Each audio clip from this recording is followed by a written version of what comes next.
Bueno, muy buenas tardes a todos. En nombre de la Federación Argentina de Cardiología le damos la bienvenida. Vamos a dar comienzo a este webinar que lo hemos titulado "Cuando lo grave se complica, insuficiencia aórtica severa en un paciente joven". Mi nombre es Santiago Vigo y soy el actual presidente del Comité de Valvulopatías, y en la coordinación de este Ateneo me va a acompañar la doctora Natalia Riga, que es la vicepresidenta y que es médica de planta del Hospital El Cruce y también docente del Magíster de ultrasonido en cardiología en la Universidad de La Plata. La idea de este webinar y la que próximamente le vamos a comentar es la de generar un espacio en el cual podamos discutir casos de nuestro día a día, intercambiar conocimientos y que sea fructífero para todos nosotros. La dinámica del encuentro justamente es la presentación de un caso en la cual queremos que ustedes también participen. Vamos a hacer preguntas al público y se van a subir las preguntas para que sean respondidas. También al final o durante la charla, el que quiera hacer alguna pregunta y que la puedan subir al chat, vamos a ir respondiéndolas al final. Antes de que le dé la palabra a Natalia, quisiera presentar a nuestros expertos que nos acompañan el día de hoy y que tenemos el gusto de contar con ellos. Por un lado, al doctor Aldo Prado. Creo que todos ustedes lo conocen, ha sido presidente del Congreso Nacional de Cardiología del 2021, es director del Departamento de Ecocardiografía del Centro Privado de Cardiología de Tucumán, miembro asesor del Comité de Ecocardiografía y director de la Diplomatura de Imágenes de la Universidad de Tucumán. Por otro lado, nuestro amigo también, el doctor Pablo Garófalo, que es miembro del Servicio de Cardiología y Servicio de Cardioimágenes del Hospital Privado de Rosario, expresidente del Comité de Valvulopatías y actual miembro de la Comisión Directiva de FAC y jefe del Servicio de Ecocardiografía del Hospital Eva Perón de Santa Fe.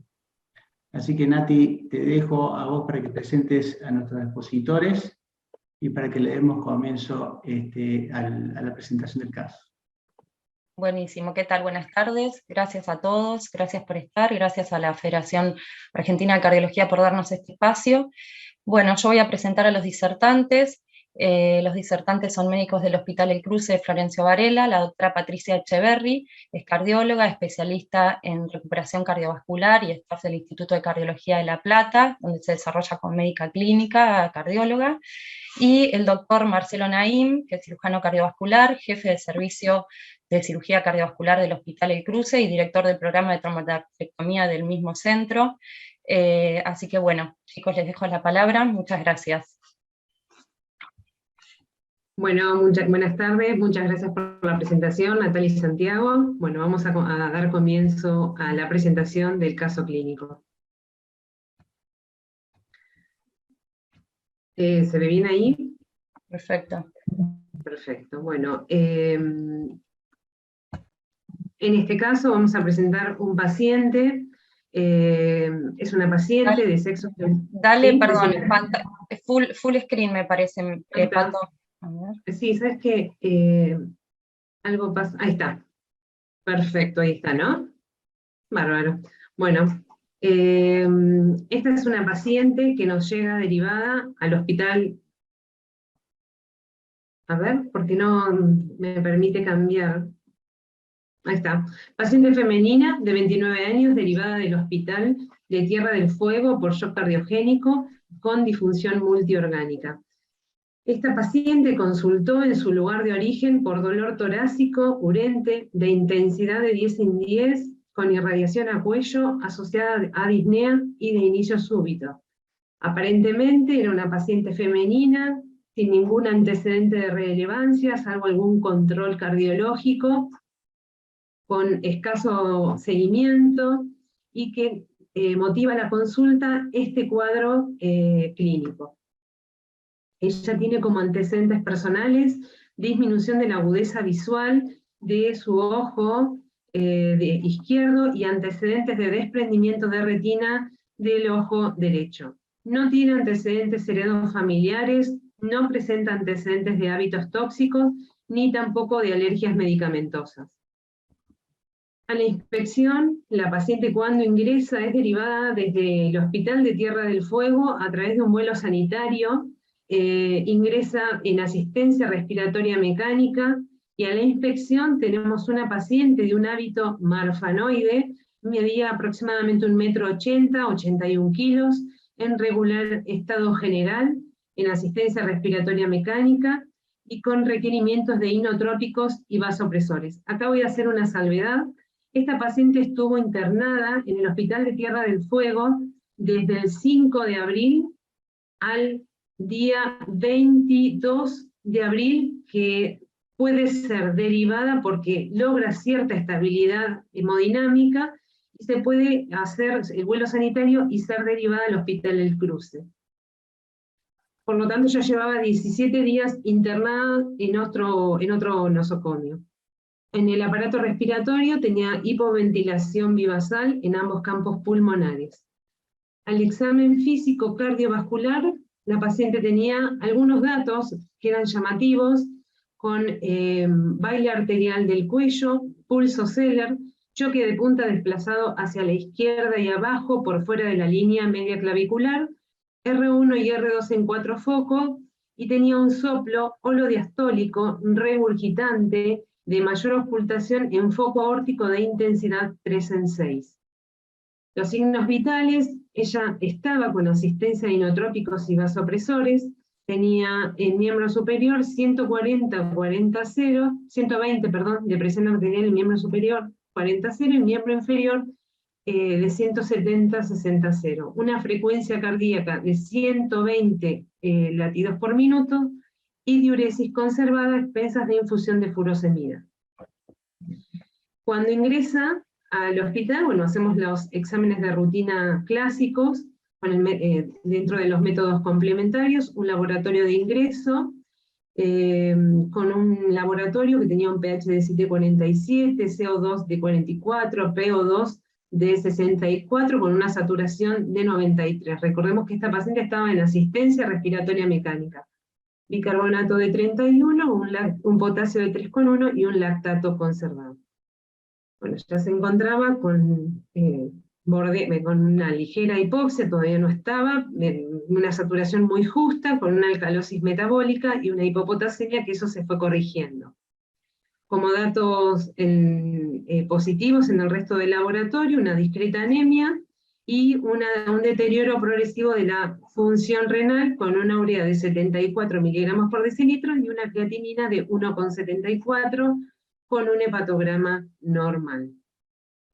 El electrocardiograma de ingreso: una paciente que está en ritmo sinusal, a 120 latidos por minuto, con valores dentro de lo esperado con respecto a la onda P, QRS, PR y QT. Sí tiene un hemibloqueo anterior izquierdo, signos de agrandamiento auricular izquierdo y su taquicardia sinusal. Después no tiene otro dato de mayor relevancia. La placa de tórax es una placa en decúbito dorsal, porque se encuentra en RM, donde se observa ambos campos pulmonares con infiltrado, predominio del hemitórax derecho. No es una placa para valorar por qué la paciente está ventilada y en decúbito dorsal, pero sí se observa que tiene un índice cardiotorácico aumentado a expensas del ventrículo izquierdo. Hasta acá tenemos una primera impresión diagnóstica. Sabemos que es una paciente que es derivada por shock cardiogénico al Hospital El Cruce, que en su inspección tiene un hábito marfanoide. La semiología cardiológica nos orienta a que ese shock cardiogénico puede estar causado por una valvulopatía, y entonces, en función de los datos recolectados desde la inspección, podríamos aproximarnos que pensamos que tiene una insuficiencia aórtica, que por alguna razón se ha complicado, y nos toca ahora valorar si esa insuficiencia aórtica es aguda o es crónica, y algo la descompensa. Pero inicialmente nos orienta a enfocarlo de esta manera. Después podemos abrir el abanico de diagnósticos diferenciales también que pueden llegar a tener esta paciente. ¿sí? Por lo tanto, seguimos estudiándolo con un ecocardiograma como otro método complementario. Bueno, acá voy a pasar algunas imágenes, por supuesto estamos abiertos a la opinión de los expertos de las imágenes que vamos a ir presentando, que voy a ir presentando. Bueno, este es un ecocardiograma bidimensional, donde se observa en el eje largo paraesternal izquierdo, dilatación de cavidad de ventrículo izquierdo con espesores de septum y pared posterior conservados, y raíz aórtica que impresiona ya estar dilatada, con, podría decirse, cierta pérdida de su arquitectura inicial. Un segundo. En este, otro eje largo paraesternal izquierdo, ahí ya miden la raíz de aorta, donde tiene un tamaño, una distancia de 5.03 centímetros. También está una raíz de aorta dilatada. En este caso, vamos a dar un paso a un video, donde se observa también un video de un eje largo paraesternal izquierdo, donde se encuentra la raíz de aorta dilatada. En este caso tenemos la valva no coronariana con cierto movimiento y una imagen en ella, y después tenemos la valva coronariana derecha con cierta restricción, y por debajo se observa una línea, ¿sí?, que podría corresponder en este caso a algún flap de disección, y entonces ahí podríamos ya comenzar a comprender qué es lo que le está pasando a esta paciente. No sé si alguien quiere hacer alguna descripción o mención o agregar.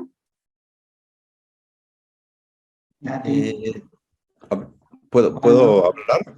Sí, por supuesto. Sí. Mira, bueno, digamos, hasta ahora digamos, creo que el caso, digamos, ya el hecho de la presentación con el dolor precordial tan intenso, tan significativo, con su irradiación típica en una paciente con hábito marfanoide, digamos, uno ya le hacía sospechar que, bueno, uno tiene que ir a buscar algo más. En cuanto a las imágenes estas, si bien son dos imágenes, llama la atención, digamos, lo que es, más allá de la estructura, sí es cierto que hay una pérdida de esto de la arquitectura normal de la aorta, en donde también es parte del hábito marfanoide, donde es difícil diferenciar cuál es la porción sinusal, sinotubular, y parecería todo como una misma estructura, con un mismo calibre. Llama mucho la atención esa imagen que estás mostrando ahora, porque yo no termino de identificar en realidad cuáles son las sigmoides ahí.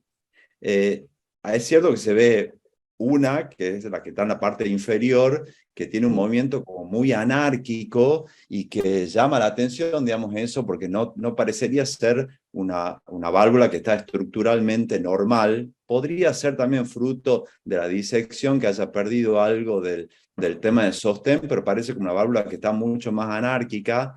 Y la que vemos arriba, y por eso no la estoy denominando como con los nombres correctos, porque todavía no vi un eje corto, entonces en realidad no sé si es realmente una válvula tricúspide o no, pero la que se ve en la parte superior, ustedes fíjense que si yo tomo esto como que eso fuera una de las sigmoideas, es una línea que es continua, que llega mucho más allá de lo que sería el borde de lo que, por el tamaño normal de una sigmoidea. Yo no sé si esto es una imagen que está como prestada y que muchas veces el mismo flap de disección tiene un sentido que a veces lo veo en diferentes puntos de corte, y tanto la imagen que estoy viendo en la parte superior como en la parte inferior son partes de un mismo flap. Sí, perfecto. Eso también Sí, se planteó. Sí. coincido, Aldo, con lo tuyo. Y a mí otro comentario que me llama la atención de este tipo de paciente que sospechamos una insuficiencia aórtica aguda o un síndrome aórtico agudo, es que uno se espera encontrar con un ventrículo más chico. Estamos hablando de que la paciente, según midieron en la imagen anterior, con un diámetro de 66, ¿cierto? Es decir, hasta ahora no vi el color, no vimos el jet de regurgitación, pero en la insuficiencia aórtica aguda uno se espera encontrar ventrículos más chicos, muy hiperdinámicos, con función conservada. Y bueno, y después coincido con Aldo, esa imagen sobre la valva coronaria derecha, que parece tener una continuidad o quizás una imagen prestada, y claramente esa imagen ya más inferior que puede corresponder a un flap, ¿no? Así que, bueno, no se ve derrame pericárdico, en principio hasta ahora. Sí, sí. Lo Eso, vimos eso Tenemos dice. tenemos otras imágenes, así Ahí que, vamos. bien, perfecto. Patri, así Seguimos, seguimos seguimos. mostrando. En esta es un 4 cámaras apical, donde hacen medición de cavidades derechas, también dilatadas. Un TAPSE se encuentra en 18, bastante justo. Y acá medimos La presión pulmonar. las presiones pulmonares, donde sumando nos da una hipertensión pulmonar severa. Este no tiene video. Bien, perfecto. No. Este no. Bien, en esta acá ya tenemos una imagen color. Perdón, Pato, creo que eso también es importante, el tema de la hipertensión pulmonar en esta paciente, ¿no? Que también era llamativa, como dijo bien Pablo, era un ventrículo dilatado, que también nos hacía pensar que era una insuficiencia aórtica crónica, y ya tiene también compromiso de cavidades derechas, que también uno se plantea, ¿no? La duda, bueno, si es aguda, debería, no debería, y si es crónica, ¿qué grado de cronicidad tiene, ¿no? Ya tiene hipertensión pulmonar, la hipertensión pulmonar es por sobrecarga hídrica, Por el mismo shock cardiogénico con esa disfunción totalmente, ventricular ¿no? derecha. Sí. Si bien el TAPS Sí. era bajo, Sí. levantaba presiones pulmonares por arriba de 60, ¿no? Así que bueno. Sí. Ahí también es cierto, digamos, que hay cosas que confunden un poco el eco, el hecho del sentido que la paciente está con inotrópicos, la paciente está en asistencia respiratoria mecánica, entonces todas las variables que normalmente consideramos en un paciente que no está en esas condiciones también cambian en esto. Yo creo que, digamos, obviamente con estas imágenes uno diría, me da la impresión que es una insuficiencia aórtica crónica por el hecho de lo que decía Pablo, por las dilataciones de las cavidades, pero también la hiperdinamia, no sé cuánto está generada o por una reagudización de esa insuficiencia aórtica crónica, o también puede ser fruto de los inotrópicos. Lo que sí yo no creería, digamos, que no lo aceptaría como un cuadro en el cual la insuficiencia aórtica se cronificó y eso terminó generando una sobrecarga derecha, y por eso estamos las cavidades derechas dilatadas, porque para que eso esté presente, en realidad yo esperaría un contexto de una disfunción ventricular mucho más severa, esperaría una repercusión en las cavidades, en la aurícula izquierda mucho más importante, como para que asumir que esto ya es un ciclo que ya se trasladó al aumento de presiones en cavidades derechas, fruto de patología izquierda. Bien, sí. Bueno, acá tengo el Doppler color, y acá se ve ya un jet excéntrico que está próximo al septum al tabique, y que aparentemente ocupa más del 50% del tracto de salida del ventrículo izquierdo, con una insuficiencia mitral, por lo menos para seguir viendo y ver cuál es su mecanismo, si es por dilatación de las cavidades o hay algún otro componente. No sé si alguien quiere ver o opinar sobre esta imagen. No, Patrick, la imagen sola ya está mostrando que tenés una insuficiencia aórtica severa. Ahí está ocupando prácticamente, como dijiste vos, más del 50% del tracto de salida. Después seguramente mostrarás otras imágenes que sigan ilustrando esto, pero sin lugar a dudas eso está hablando de severidad, ¿no? Bien. Sí.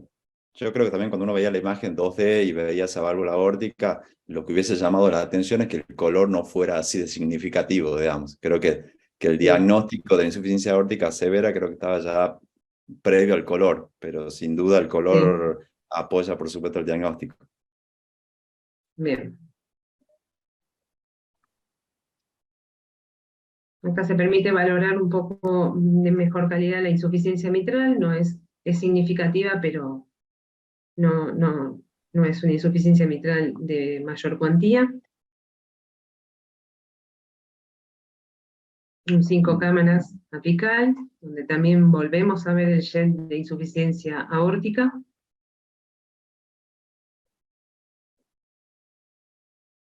Y acá podemos medir el tiempo de mi presión, que ya también nos habla de la severidad de la insuficiencia aórtica.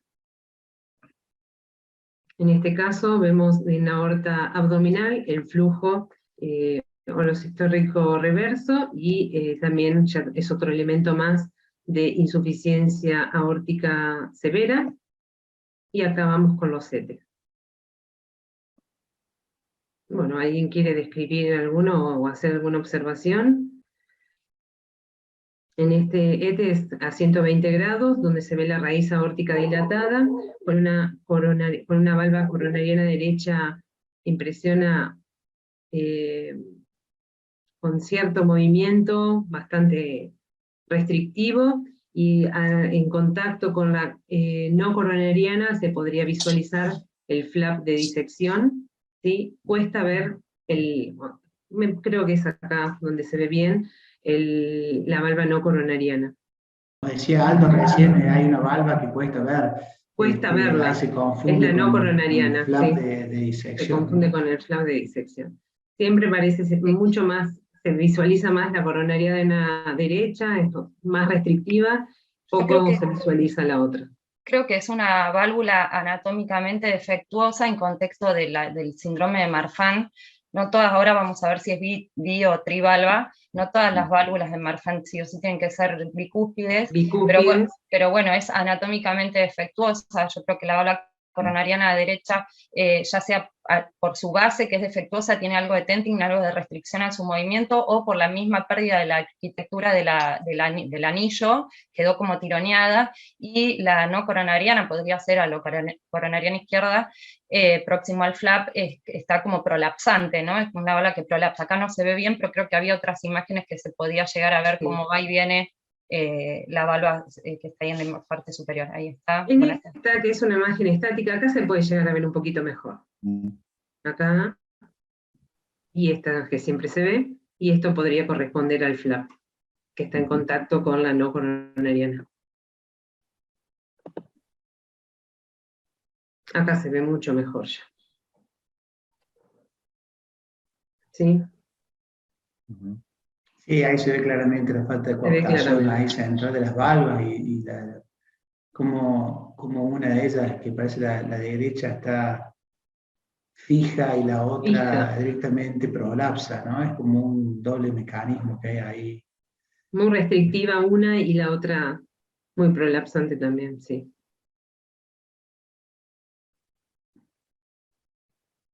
Un Doppler donde seguimos certificando lo mismo.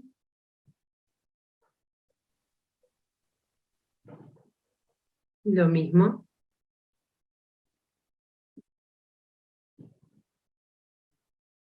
Nos quedó una de más acá. Y acá podemos ver las tres. Creo que lo que estamos viendo ahí. Ahí está. ¿Sí?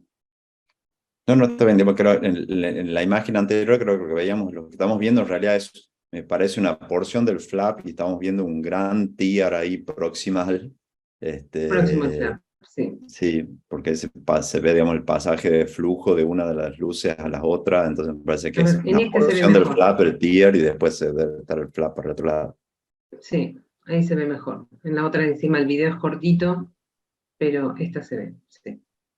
Acá. Patricia, yo le quisiera hacer un comentario, una pregunta. Esta imagen, o después me gustaría saber el diámetro también de la porción sinusal que le midieron en ETE, pero Sí. hacer una pregunta también, en este caso ya a cabida a Marcelo, que es el cirujano, que cuando tiene un caso así, ¿qué nos pediría en este caso en paciente en agudo?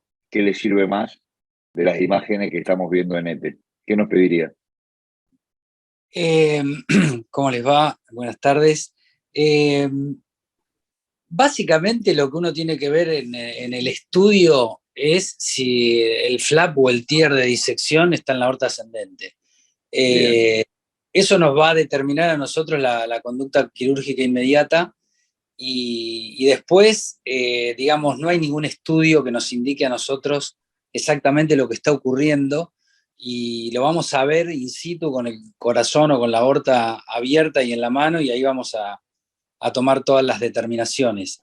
Lo que sí, cuando uno lleva a quirófano un paciente de estos, tiene que tener en el arsenal, digamos, terapéutico y quirúrgico, tiene que contar con todo tipo de prótesis, tubos valvulados, tubos no valvulados, válvulas por separado, válvulas de 8 milímetros por si uno tiene que ir a hacer una cirugía de cabrol, pegamento biológico fundamental para el tratamiento de estos pacientes. Uno no se puede largar a una cirugía de estas con una prótesis sola o con muy pocos elementos de insumos médicos porque la puede pasar muy mal.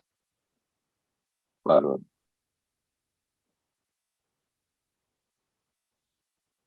Digamos, Patri. Bueno, en esta,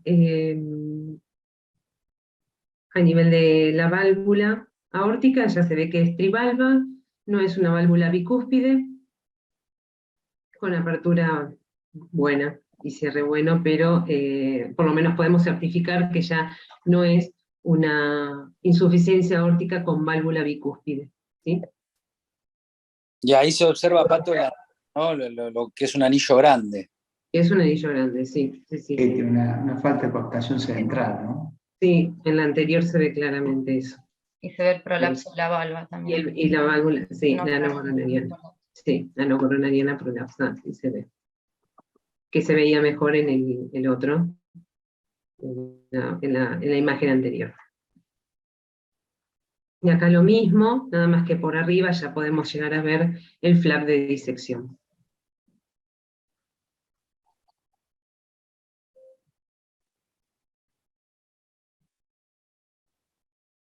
Acá igual, no sé si alguien por ahí quiere describir con respecto a las imágenes, algo. A mí me interesa saber que, el diámetro de esta porción sinusal. Creo que 60 milímetros le habían 60 pedido. milímetros, sí, porque después que está el otro método, que es la tomografía y la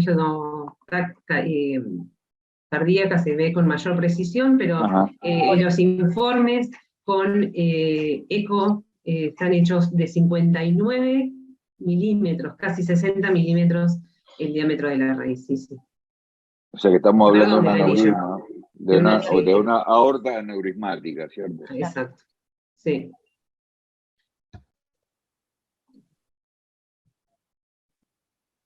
Acá para ver la insuficiencia mitral, chiquita, y después tenemos nuevamente la insuficiencia aórtica.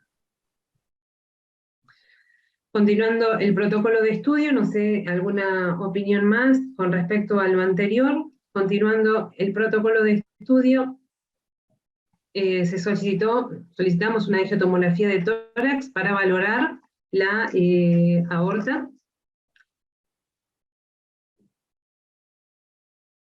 En este caso se puede ver, las imágenes corren un poquito rápido, pero lo vamos a hacer más lentos. Se puede ver la aorta, la raíz dilatada y el flap de disección, ¿sí? Que se visualiza claramente ahí.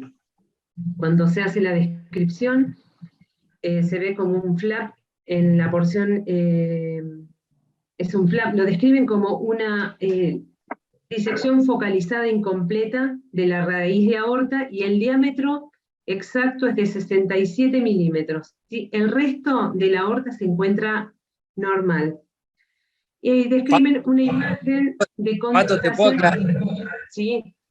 Pato, no, quiero agregar una cosa con esta imagen que está muy buena. Fíjense cómo el flap de disección llega hasta la cara posterior de la aorta, la estructura esa que está ahí atrás, vascular, es la rama derecha de la arteria pulmonar, y fíjense cómo llega hasta la cara posterior de la aorta y se condice con lo que nosotros encontramos, que es el TIER cerca del ostium coronariano izquierdo. Bien. En esta imagen muestran como unas pequeñas imágenes de condensación en ambos parénquimas pulmonares y no se hace ninguna otra descripción. ¿Sí? Perdón, ahí también lo que llama mucho la atención es el tamaño de la pulmonar. Bueno, Porque sí. si la aorta tenía 7 centímetros, la pulmonar está Enorme. prácticamente muy parecida a la aorta. Sí. Sí. Y el Pasamos a la ventrículo parece grande. Y parece grande. Sí. Pasamos a la siguiente. En esta imagen ya se pide una angiotomografía con protocolo cardíaca, donde describen la porción sinusal dilatada de 58 milímetros, alteración de la unión sinotubular, describen nuevamente el flap, que ya se visualizaba en las imágenes previas, en todas, y tiene una aorta ascendente proximal de 63 milímetros aproximadamente, ¿sí? El resto normal. Y le describen en la arteria pulmonar, hasta ahora la paciente asintomática.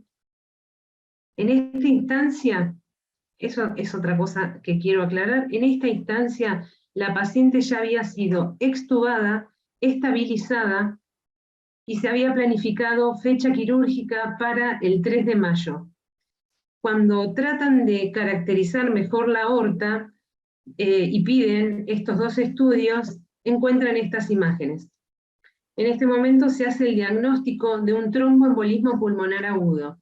A partir de este momento, la paciente empieza nuevamente con un shock cardiogénico, no requiere intubación, pero sí requiere nuevo tratamiento con inotrópicos y vasopresores, sobre todo requirió dobutamina porque deteriora gravemente la función del ventrículo derecho. Se hacen múltiples imágenes posteriores de control y se posterga la cirugía. En este momento, bueno, se hace el diagnóstico de una paciente con una disección aórtica y se le agrega un tromboembolismo pulmonar bilateral. Ahí se ve perfecto, Pato, pero en la imagen anterior, en el video, también se ve esta imagen acá, que se ve como sagital, Sí, se ve la falta de relleno. La falta de relleno en el lado derecho de las pulmonares derechas, sí, acá. De este lado se ve, es bilateral igual, ahora vamos a verlo. Bueno, lo describen como a nivel del lado derecho, trombo agudo en ramas segmentarias del lóbulo superior, medio e inferior. Y una imagen de un infarto pulmonar derecho, en lóbulo inferior. Y en el lado izquierdo, trombo de ramo segmentario del lóbulo apical, posterior, inferior, y un infarto también en lóbulo inferior. Acá tenemos la reconstrucción de las imágenes, donde están señalizados los sitios donde se encuentra el tromboembolismo pulmonar. Y ahora nos encontramos entonces con una paciente que había sido derivada por un shock cardiogénico, se diagnostica una insuficiencia aórtica y con múltiples comorbilidades o complicaciones agregadas, ¿sí? La idea sería cómo continuar, qué vamos a hacer, si solicitamos un nuevo estudio, qué seguimos haciendo. Teniendo en cuenta que esta paciente tiene un tromboembolismo pulmonar, queda por completar y para su estudio si tiene una trombosis venosa profunda, por lo cual se pide un Doppler de miembros inferiores, donde sí. Esta paciente tiene una imagen a nivel de vena poplite izquierda, en tercio proximal y medio, por lo tanto se diagnostica trombosis venosa profunda.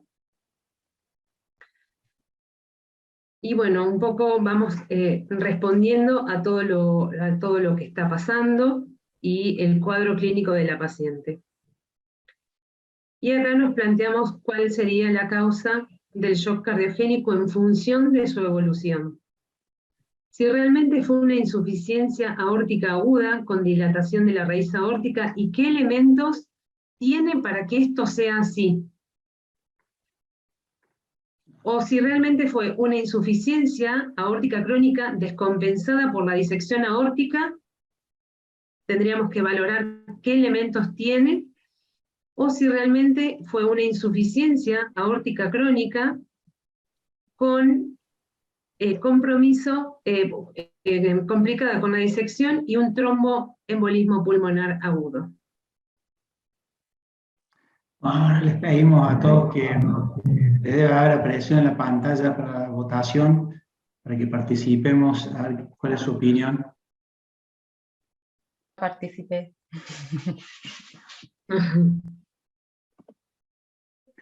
Bueno, el 80% respondió insuficiencia aórtica crónica con disección aórtica crónica con el TEP sobreimpuesto, ¿no? Muy bien. Yo no. Evidentemente, si la paciente estaba gravísima, ahora está hipergravísima. Realmente. Patricia, ¿cuántos días llevaba ya desde el episodio 0, digamos, de Tierra del Fuego hasta este momento? Mira, tengo una imagen de eso, si me esperás unos cachitos, ya te la muestro, pero llevaba casi un mes. Lo cual habla en contra de la gravedad de la patología aórtica y los tiempos que apuran a operar una disección. Cuando esto debería haber sido realmente urgente, de resolución quirúrgica rápida, el tiempo se acortaba, la expectativa de vida realmente de esta paciente se veía cada vez más comprometida, y eso quemaba mucho, porque si bien podía llegar a tener una patología crónica, como su insuficiencia aórtica crónica y severa, se le agregan dos patologías muy graves, y nunca se podía llegar a la fecha quirúrgica. Una consulta, Patricia, nada más porque... ¿Cómo? Sí. Patricia, una consulta. El flap, digamos, tanto en el transesofágico como en la TAC, estaba limitado únicamente a la porción inicial de raíz de aorta, digamos, no era un flap que continuaba. No seguía, quedaba limitado ahí. Sí. Bien. Los diámetros del resto de la aorta se mantenían, se conservaban. Y la paciente, digamos, mientras estuvo internada en Tierra del Fuego, no estaba con profilaxis antitrombótica. Eso no lo tenemos en claro. Yo creo que no, y que el vuelo sanitario tampoco le ayudó mucho. Sí. Y acá ya tendríamos que empezar a pensar cuál es la estrategia que mejor se le puede ofrecer a esta paciente, con tantas complicaciones. Si realmente se puede operar con un tromboembolismo pulmonar, o si hay que tomar otra conducta y después postergar la cirugía. Y acá viene la pregunta, ¿no? Y ahí le vamos a vertir la pregunta al público para ver qué conducta pensarían que deberíamos tomar en este caso. La primera respuesta es si haría cirugía de válvula y raíz aórtica en primera instancia, se iniciaría tratamiento con anticoagulantes a pesar de riesgo que implica en el contexto de disección y estabilizaría al paciente para un segundo tiempo operarlo, realizaría tratamiento percutáneo pulmonar y luego cirugía aórtica, trombolisis o filtro de vena cava y anticoagulación. Y si no le gusta ninguna, que también puede ser probable, no tenemos esa opción. Esa opción. Muy bien. Realmente la decisión fue una decisión bastante compleja, porque es una paciente que no encuadra ningún tipo de recomendación, ni de guía, ni nada donde nos podamos en ese momento aferrar y decir que lo que estábamos haciendo realmente era lo correcto, sino que era lo intuitivamente y un poco de ciencia correcto para poder dejar que esta chica con 29 años pueda continuar su vida, ¿no? Bueno, como vemos, prácticamente nadie la operaría inicialmente, y por lo que más se han inclinado ha sido por realizar tratamiento percutáneo, con un 42%, e iniciaría un tratamiento con anticoagulante en un 26%, va de la mano casi con el filtro de vena cava y la anticoagulación. Trombolisis no le haría a nadie, ¿no? Claramente. Bueno, ¿nosotros qué hicimos? Con el diagnóstico de que el angio-TAC evidenció una disección de aorta tipo A crónica, con su insuficiencia aórtica crónica severa y el tromboembolismo agudo bilateral, la conducta fue: se hizo la interconsulta con hematología, donde inicialmente indica la anticoagulación con enoxaparina, 1 miligramo kilo, cada 12 horas, y en una segunda instancia o interconsulta, que fue en el mismo día, se plantea la colocación de filtro de vena cava inferior. ¿Por qué? Porque la paciente estaba hemodinámicamente muy inestable y seguía teniendo trombosis venosa profunda. Por lo tanto, para cirugía, que después lo va a explicar Marcelo, no iba a ser bueno en cuanto a la sobrevida de esa paciente, ingresarla a quirófano. Y posteriormente, en una segunda instancia, hacer una cirugía de ventral de bono. Esa fue la conducta que tomó nuestro servicio. Y acá les voy a poner el resumen cronológico de la paciente. Bueno, para que tengamos una idea de los tiempos, la verdad que hemos tenido que manejar. Del 5 al 22 de abril, la paciente se encontraba en Tierra del Fuego, en shock cardiogénico por insuficiencia aórtica severa. Después de 17 días internada, ingresa al Hospital El Cruce el 22 de abril. El 26 de abril logra salir del primer shock cardiogénico con tratamiento y se logra extubar. El 27 de abril se comienzan a descender los inotrópicos y, viendo la estabilidad hemodinámica, se planifica la fecha quirúrgica para el 3 de mayo, casi un mes después de haber iniciado el cuadro clínico la paciente. El 29, para evaluar la aorta, se hace la angio-TAC y la TAC de tórax y se diagnostica el TEP. Estamos a 24 días de haber ingresado, ¿sí? De 24 días de haber ingresado al hospital. Al día 27 se hace la interconsulta con hematología, inicia el tratamiento de anticoagulación con colocación de filtro de vena cava. Se planifica la colocación. En este periodo de tiempo la paciente queda anticoagulada y nuevamente inestable, con shock cardiogénico nuevo a expensas de dilatación severa y disfunción del ventrículo derecho. El 31 de mayo puede ponerse, se coloca el mismo día, el 2 de mayo, el filtro de vena cava. Del 2 de mayo al 31 de mayo, son 29 días, mejora, y recién ahí se puede volver a planificar la fecha quirúrgica, y el 31 de mayo se opera.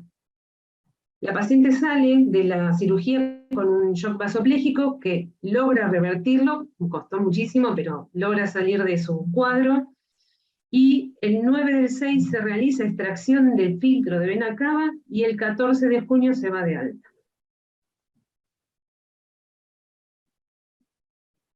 Esa fue la travesía de nuestra paciente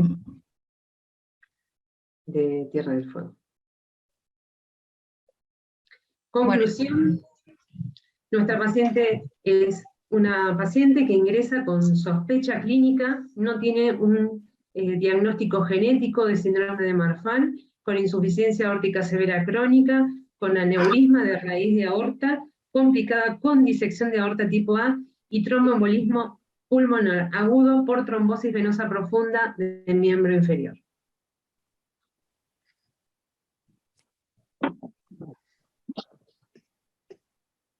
En este caso, Marcelo tiene unas, quisiera él hablar de las cirugías, en este caso le voy a dar soporte a él.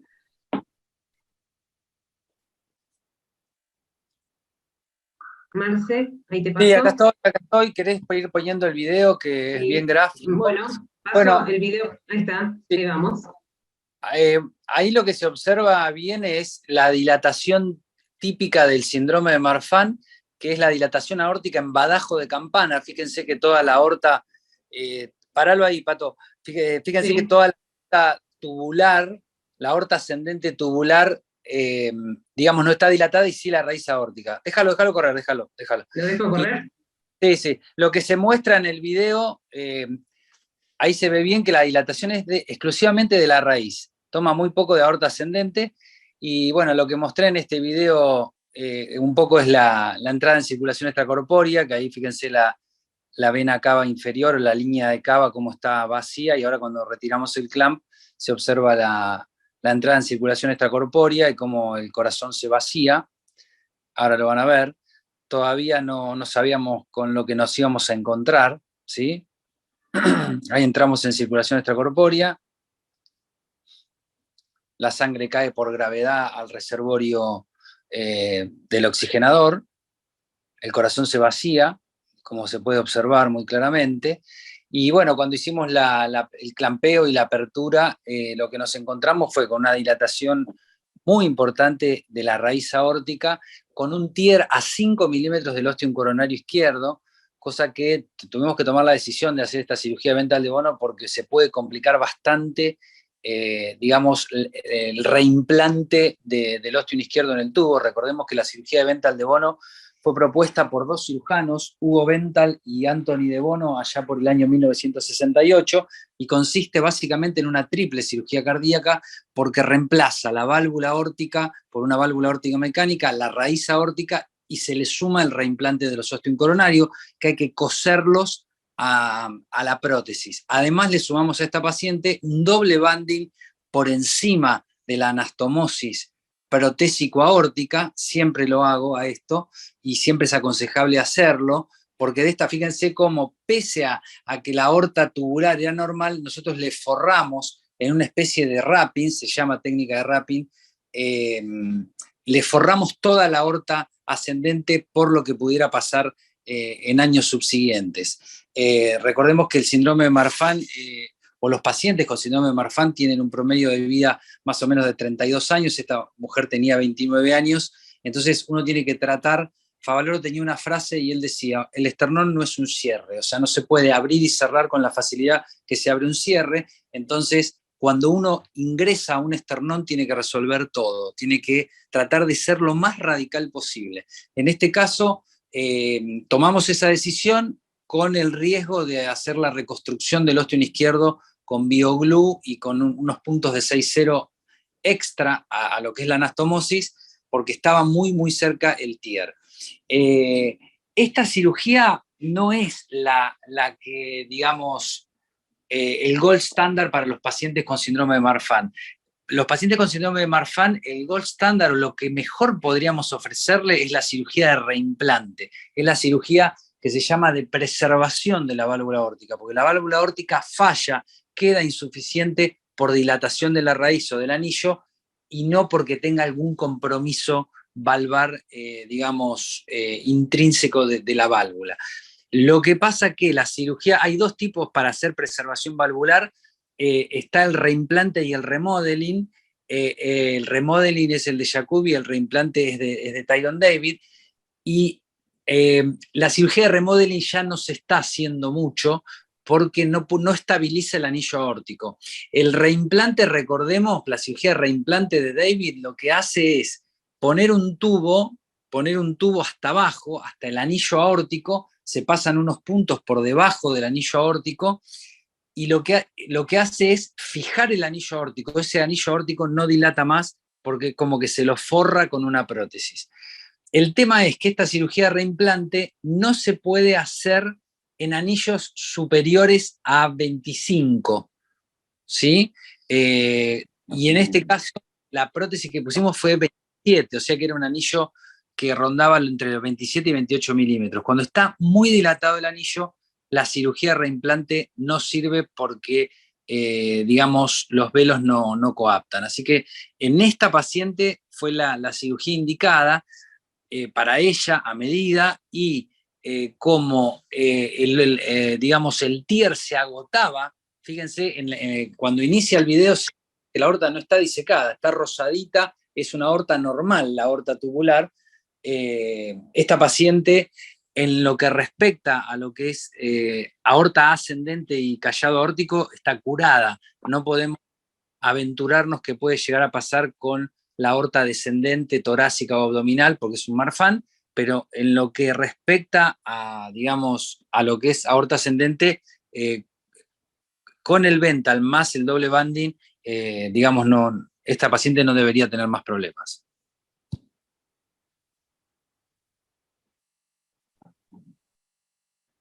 Bueno, Marcelo, Buenísimo. la verdad que es un caso súper complejo, ¿no? Es mucho más fácil verlo ya terminado el caso. Creo que ustedes han tenido que trabajar de una manera muy intensa y tomar unas decisiones muy importantes. La verdad que, volviendo un poquito atrás, con el tema de la anticoagulación y el filtro de vena cava, me imagino que habrán trabajado con la gente de hematología para tomar la decisión de qué conducta era la mejor. La pregunta que tengo para hacerles es si ustedes tienen o no, o pensaron en hacer tratamiento percutáneo a nivel pulmonar, o si lo discutieron en algún momento. se habló todas las opciones, hasta se habló de la trombolisis, pero ninguna se podía adecuar a la paciente. Con una disección inestable al punto de ser ventilada nuevamente, la interconsulta fue hecha a hematología para que ellos casi nos dijeran no qué hacer, pero buscar la mejor opción. Así que la verdad, no, creo que fue la mejor opción para ella. De hecho, la extracción del filtro después fue algo sencillo, controlada, sin trombosis venosa, la anticoagulación fue efectiva, creo que fue la mejor opción para ella. También creo, Santi, que en este caso, al tener en los lóbulos segmentarios, tampoco el abordaje técnico desde lo hemodinámico, lo mismo que con la cirugía, digamos, no iba a ser la solución, no iba a ser posible técnicamente justo en esta paciente, porque eran múltiples lóbulos segmentarios de intestino caliente. Bilateral, sí, y bilateral, así que me parece que también eso. Y otra cosa que me gustaría aclarar, como decía Marcelo, que esta cirugía sí fue para la paciente, me parece espectacular la forma en que lo resolvieron, es que si bien los Marfan no todos tienen válvulas defectuosas, pero siendo que somos el comité de valvulopatías, y es lo que nos interesa a todos, esta válvula era anatómicamente defectuosa, o sea, esta válvula sí o sí había que cambiarla. ¿Sí? Y no era la típica válvula bicúspida del Marfan, que muchos tienen aneurisma de la aorta proximal, como dice Marcelo, y la mejor es preservarla, que tiene una insuficiencia leve y van a morir con esa insuficiencia leve de cualquier otra cosa, ¿sí? Porque el riesgo es la disección. Acá creo que era la cara más grave de la insuficiencia aórtica, porque era una insuficiencia aórtica recontra severa, que encima se complicó con la disección. Pero creo que ya la paciente estaba muy enferma por su valvulopatía en sí, que su válvula era anatómicamente defectuosa, más allá de su aneurisma. Creo que tenía un montón de cosas. Sí, yo creo que también tenemos un punto importante por ahí, el abordaje multiimagen, ¿no? Porque obviamente eso también tiene que ver con disponibilidad de los recursos en cada uno de los centros, pero yo me imagino este escenario, por ejemplo, en un lugar donde no tenés tomografías y en donde la paciente hace el diagnóstico de disección, tenés claro que es la disección, interpretás que eso es lo que terminó generando el cuadro, y si no, digamos, buscas el porqué del ventrículo derecho o el compromiso del ventrículo derecho, la mandas a cirugía en el transcurso de estar haciendo un TEP, digamos. Entonces, creo que ahí el abordaje de esta uno diría, bueno, si ya tengo el diagnóstico con el transesofágico, ¿para qué hacer una tomografía? ¿Qué me puede aportar? Bueno, es parte, me parece que esto también es importante para destacarlo.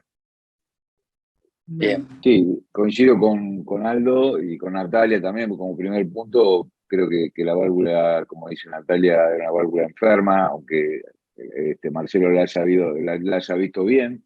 Y después creo que uno retrospectivamente nos enseña, como dijo Aldo recién, el valor de las imágenes. Fíjense que el primer eco que vimos, transtoráxico, nos fuimos todos a ver la válvula, a ver el flap, y al ventrículo derecho no le dimos importancia, la insuficiencia tricuspide no le dimos importancia, Y bueno, y la TAC realmente nos sorprendió a todos con esas imágenes de embolia y esos infartos pulmonares, ¿no es cierto? De hecho, las últimas revisiones, por eso creo que es importante a nivel docencia, de que cada uno pueda hacer en su centro lo que tenga más a mano, porque en las últimas revisiones que hay en disección aórtica se le está dando mucha importancia a la tomografía y al tras torácico. Yo creo que el tras torácico, bueno, por supuesto, en un paciente en terapia con múltiples cables y todos lo sabemos que estamos limitados, pero a veces nos podemos llevar y no perder el tiempo, y si tenemos el tras esofágico, mejor, y si tenemos la tomografía también mejor, pero fíjense cómo cambió un poco la conducta también a partir de las imágenes, de las multiimágenes que tuvimos, ¿no? Creo Y que también felicitarlo por... interesante el caso este, bueno, que cuando se plantean estas preguntas no hay una respuesta correcta, ¿no? Todas las opciones de alguna manera tenían cierto grado de validez. Creo que también, digamos, es un desafío porque es un poco también lo que comentaban ustedes, digamos, vos decís, cuando tengo una disección, la disección es una cirugía de urgencia, ya tengo que operarlo. Bueno, en este contexto, no podés, y bueno, ¿y cuánto esperás? Y cuánto, por ahí definir el momento para decir, bueno, ahora estoy lo suficientemente tranquilo hemodinámicamente como para llevarlo a cirugía. Yo creo que también ahí el valiente en este escenario también es Marcelo, porque, bueno, no nos contaron un poco la evolución, pero llevar a una paciente también con hipertensión pulmonar, con este grado de compromiso pulmonar, a una cirugía como esta, también, digamos, ¿no? Implica una valentía importante. Sí, nosotros, digamos, fuimos presionados en algún momento de la evolución de esta paciente para llevarla a quirófano cuanto antes, sobre todo ahí cuando estaba cerca del segundo shock cardiogénico, como que en algún momento se trató de minimizar el TEP, porque, digamos, no se sabía si era por la nueva descompensación, si era por el tromboembolismo pulmonar agudo o era porque se estaba rompiendo la disección. Cuando tenemos un paciente con síndrome aórtico agudo que no está resuelto, digamos, genera cierta alteración en todo el equipo médico. Pero bueno, como dijo acá el colega, nos ayudó bastante, por supuesto el criterio médico, pero también nos ayudaron bastante disponer de todos los métodos de imagen, ¿no? Mirándolo para atrás, tenías una complicación que la tenías que tratar, que era el TEP, en el contexto de la disección, y con qué la trataba, ¿no? Ese era el gran dilema, porque realmente tenés la contraindicación perfecta para la anticoagulación y tenés que hacer algo. Sí, lo otro también ahí que es importante, creo, es, no sabemos exactamente el manejo, ¿no? Pero también pasa esta situación en la cual uno dice, bueno, una disección, no le doy anticoagulación por la disección, pero también, digamos, es una cosa que uno tiene que considerar en una paciente que no es que hoy hago el diagnóstico y mañana la opero, sino una paciente que ya pasó 15 días absolutamente en reposo, con asistencia respiratoria y todo, con la posibilidad de hacer un tromboembolismo es más que posible. Entonces creo que ahí también por ahí, digamos, una de estas cosas de temor en el uso de ciertas terapéuticas a veces complican también un escenario que en una de esas se hubiese podido resolver de una manera mucho más rápida y sencilla. Si la disección supera los primeros 15 días, ya nos da una cierta tranquilidad, entre comillas, que el caso está tendiendo a la cronicidad.